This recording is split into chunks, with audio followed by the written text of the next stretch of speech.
এবার এই যে আমি এখন পোলাও বানাবো, সব কিছু রেডি করে নিয়েছি। তখন কীভাবে বানাই তোমাদের দেখাবো। এই যে সব কিছু এখন দিয়ে দিব এখানে।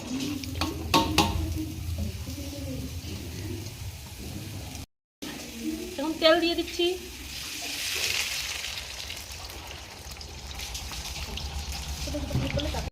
তারপর পেঁয়াজটা ভেজে দিব।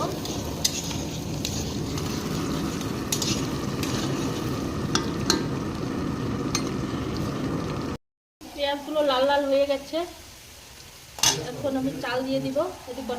2 কেজি চালের পোলাও বানাচ্ছি, তো এখানে আর কি এখন চালগুলো দিয়ে দিব।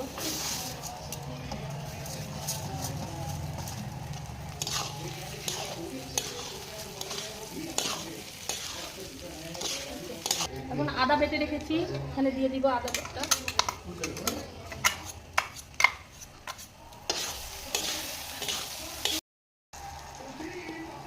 এখন একটু জিরা গুঁড়া দিয়ে দিব, সামান্য একটু হলুদ গুঁড়া দিয়ে দিব কালারের জন্য। ভালোভাবে চালটাকে ভেজে নিব। ঝরঝরে চালটা ভাজা হয়ে গেছে।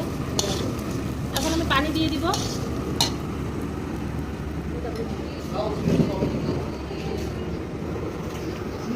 গরম পানি দিয়ে দিব।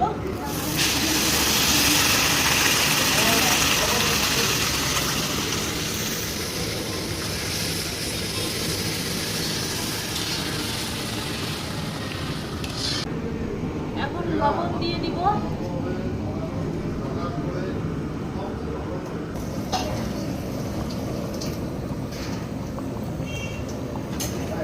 একদম হয়ে গেছে, সিদ্ধ হয়ে গেছে।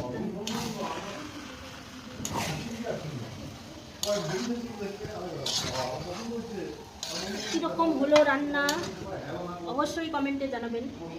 আজকে এতটুকুই, দেখা হবে পরের এক রেসিপিতে। আজকের জন্য টাটা।